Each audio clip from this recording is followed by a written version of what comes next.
जय हिंद दोस्तों, स्वागत है आप सभी का हमारे YouTube channel unstoppable GS classes में। आज के इस वीडियो में हम लोग डिस्कस करने वाले हैं टॉप 20 जीके क्वेश्चन के बारे में, जो कि जो अभी रेलवे का पेपर हुआ था ग्रुप डी और एनटीपीसी का, उसमें पूछा हुआ सवाल है। तो आगे भी परीक्षा में पूछे जाने की संभावना है इसकी। तो आप लोग वीडियो को अंत तक देखिएगा, और जो लोग चैनल को सब्सक्राइब नहीं किए हैं वो लोग चैनल को सब्सक्राइब कर लीजिएगा। अब हम लोग शुरू करते हैं। पहला क्वेश्चन, निम्नलिखित में से एक कोशिकीय जीव का उदाहरण है। निम्नलिखित में से एक कोशिकीय जीव का उदाहरण है। इसका ऑप्शन ए है protozoa, option B arthropods, option C echinoderms, option D है एनेलिड्स। तो इसका सही जवाब क्या है? ऑप्शन ए प्रोटोजोआ क्या है? एक कोशिकीय जीव है। सही जवाब ऑप्शन ए प्रोटोजोआ कैसा है? तो एक कोशिकीय जीव है। अब प्रश्न नंबर 2 है, भगवान बुद्ध का जन्म कहाँ पे हुआ था? भगवान बुद्ध का जन्म कहाँ पे हुआ था? तो इसका सही जवाब क्या है? Option A Lumbini, option B Nepal, option C Sri Lanka और डी है भारत। इसका सही जवाब क्या है? लुम्बिनी। लुम्बिनी कहाँ पे पड़ता है? तो नेपाल में पड़ता है। लुम्बिनी कहाँ पे पड़ता है? तो लुम्बिनी नेपाल में पड़ता है। अब आप लोग पूछेंगे हमसे नेपाल को क्यों नहीं आप ट्रिक लगाएं, नेपाल को क्यों नहीं सही बताएं? तो अगर ऑप्शन में लुम्बिनी नहीं होता तो नेपाल को हम लोग ट्रिक करके और आगे बढ़ जाते।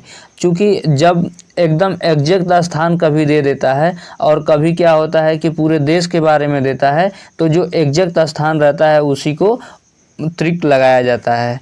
अब हम लोग अगला प्रश्न देखें क्या है। तो अगला प्रश्न है हमारा, भारतीय संविधान में पहली बार संशोधन कब हुआ था? भारतीय संविधान में पहली बार संशोधन कब हुआ था? Option A 1949, option B 1951, option C 1952, option D 1953। तो इसका सही जवाब क्या है? Option B 1951। भारत के संविधान में पहली बार संशोधन कब हुआ था? तो 1951 में। ऑप्शन बी क्या है? इसका सही जवाब है। ऑप्शन बी क्या है? तो सही है। अब हम लोग देखें चौथा क्वेश्चन कि कुचिपुड़ी नृत्य शैली का प्रारंभ भारत के किस भाग में हुआ था? कुचिपुड़ी एक तरीके का जो क्लासिकल डांस होता है, वैसा जो अलग अलग राज्यों के जो एक फेस्टिवल होते हैं वैसा ही होता है कुचिपुड़ी। और ये कहाँ पे मनाया जाता है? तो option A Tamil Nadu, option A Tamil Nadu, option B Maharashtra, C Andhra Pradesh और डी क्या है? तो डी है उड़ीसा। तो कुचिपुड़ी कहाँ पे मनाया जाता है? तो कुचिपुड़ी मनाया जाता है आंध्र प्रदेश में। कुचिपुड़ी कहाँ मनाया जाता है? आंध्र प्रदेश में मनाया जाता है कुचिपुड़ी। अब तो ऑप्शन सी क्या है? इसका सही जवाब है। सही जवाब क्या है? ऑप्शन सी।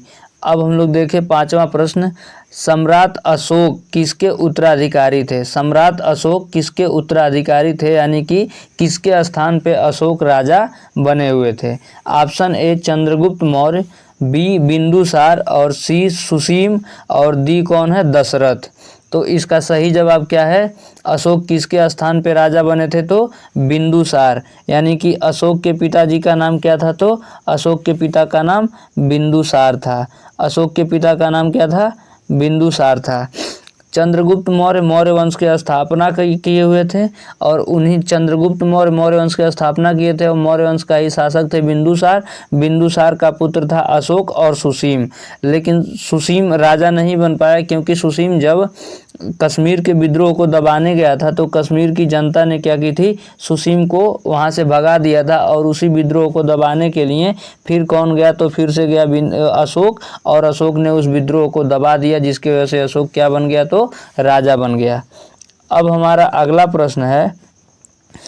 प्रश्न है कि थर्मोस्कोप का आविष्कार किसने किया था? थर्मोस्कोप का आविष्कार किसने किया था? Option A Galileo, option B Copernicus, option C Isaac Newton और ऑप्शन डी है जे केपलर। तो इसका सही जवाब क्या है? थर्मोस्कोप का आविष्कार कौन किया था? गैलीलियो ने किया था थर्मोस्कोप का आविष्कार। तो ऑप्शन ए क्या है? सही है। ऑप्शन ए इसका क्या है? तो सही जवाब क्या है? ऑप्शन ए है इसका सही जवाब। अब हम लोग अगला प्रश्न देखें 7वां। महाराणा प्रताप के घोड़े का क्या नाम था? महाराणा प्रताप के घोड़े का क्या नाम था? Option A Bulbul, option B Chetak, option C Hayagriva और ऑप्शन डी है बादल। तो इसका सही जवाब क्या है? तो इसका सही जवाब ऑप्शन बी सही है। ऑप्शन बी क्या है? सही जवाब है। महाराणा प्रताप के घोड़े का नाम क्या था? तो चेतक था।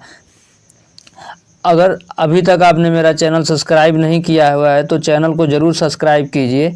और 8वां प्रश्न है, रौलत एक्ट को कब पारित किया गया था? रौलत एक्ट कब पारित किया गया था? Option A 1949, option B 1951, option C 1953 और ऑप्शन डी है 1916। ऑप्शन डी क्या है? 1916।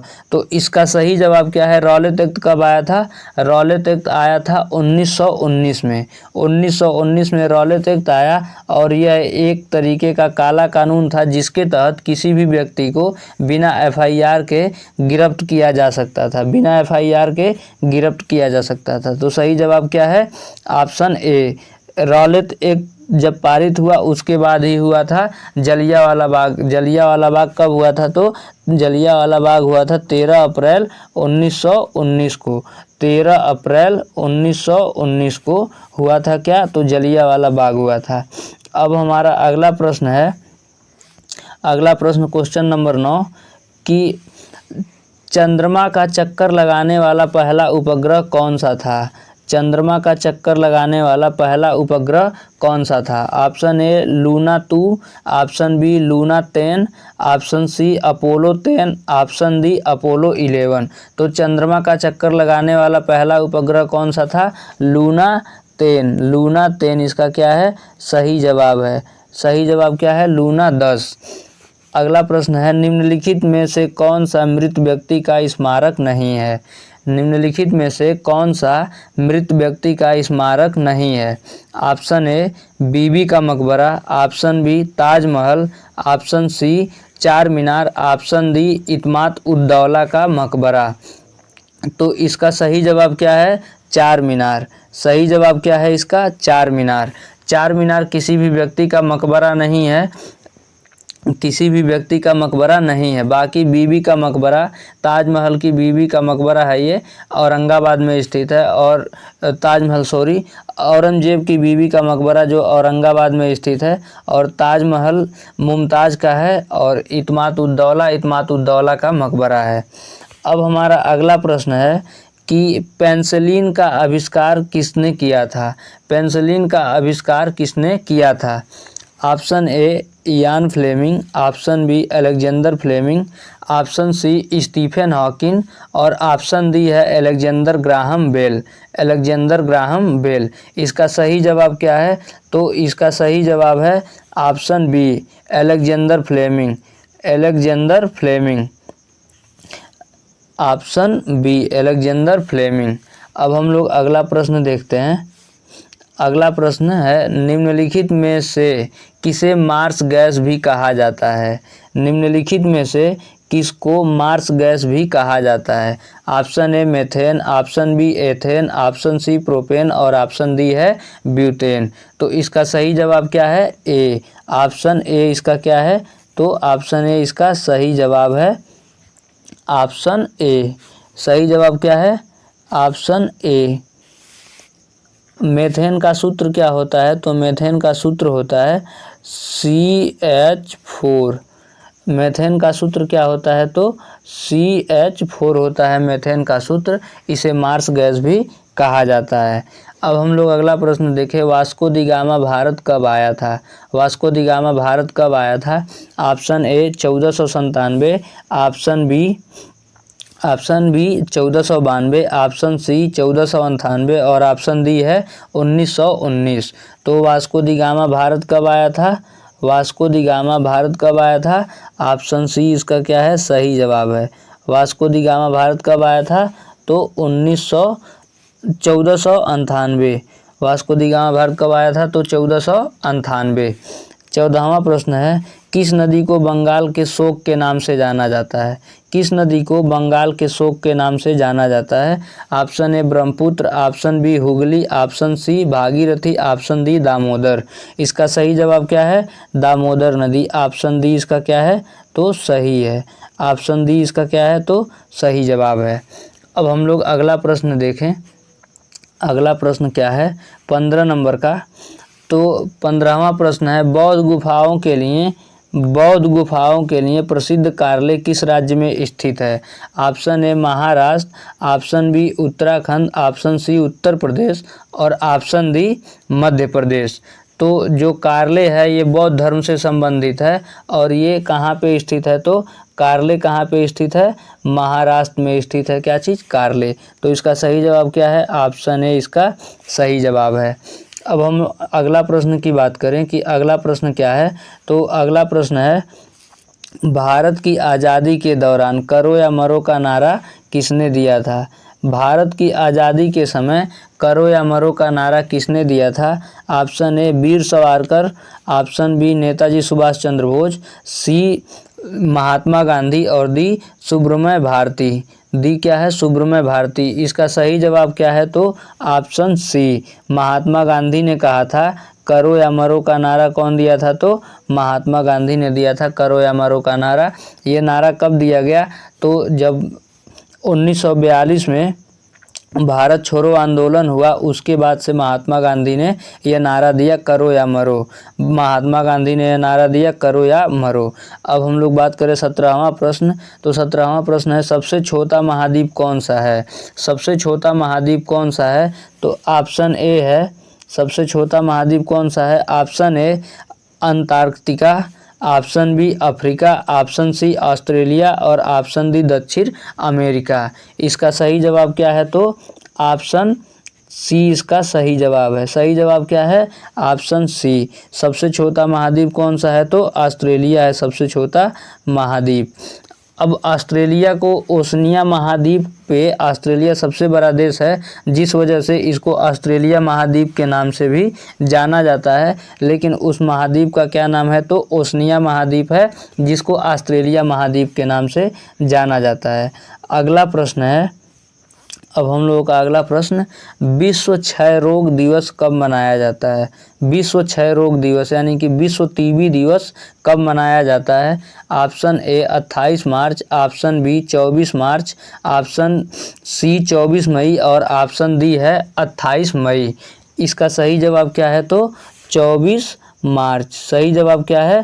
तो 24 मार्च यानी ऑप्शन बी इसका क्या है? सही जवाब है, ऑप्शन बी। अब 19वां प्रश्न है, विद्युत आवेश का मात्रक होता है? विद्युत आवेश का मात्रक होता है। Option A volt, B coulomb, C kelvin और डी है किलोग्राम। इसका सही जवाब क्या है? तो इसका सही जवाब है ऑप्शन बी कूलाम। आवेश का मात्रक क्या होता है? तो कूलाम होता है। आवेश का मात्रक क्या होता है? कूलाम होता है। अंतिम प्रश्न है हम लोगों का, निम्नलिखित में से एथेनॉल किससे प्राप्त किया जाता है? निम्नलिखित में से एथेनॉल किससे प्राप्त किया जाता है? यह अपना अंतिम क्वेश्चन है। और अभी तक जिन लोगों ने चैनल को सब्सक्राइब नहीं किया है वो चैनल को ज़रूर सब्सक्राइब कीजिए। और वीडियो को जितने भी लोग लाइक नहीं किए हुए हैं तो वीडियो को ज़रूर लाइक कीजिए, वीडियो को ज़रूर लाइक कीजिए। तो इसका सही जवाब क्या है? ऑप्शन ए चावल, ऑप्शन बी सूर्यमुखी, ऑप्शन सी गन्ना और ऑप्शन डी पेट्रोल। सही जवाब क्या है एथेनॉल का? तो एथेनॉल किससे प्राप्त करते हैं? गन्ना से। सही जवाब क्या है? गन्ना। एथेनॉल का सूत्र क्या होता है? तो एथेनॉल को शराब भी कहा जाता है और इसका जो सूत्र होता है वो होता है C2H5OH। C2H5OH। ये क्या है? C2H5OH। C2H5OH। एथेनॉल का सूत्र क्या होता है? तो C2H5OH। C2H5OH इसको क्या कहते हैं? एथेनॉल कहते हैं। तो उम्मीद है आपको वीडियो पसंद आया होगा, और वीडियो पसंद आए तो चैनल को लाइक कीजिए, शेयर कीजिए और सब्सक्राइब कीजिए। मिलेंगे अगले वीडियो में। जय हिंद।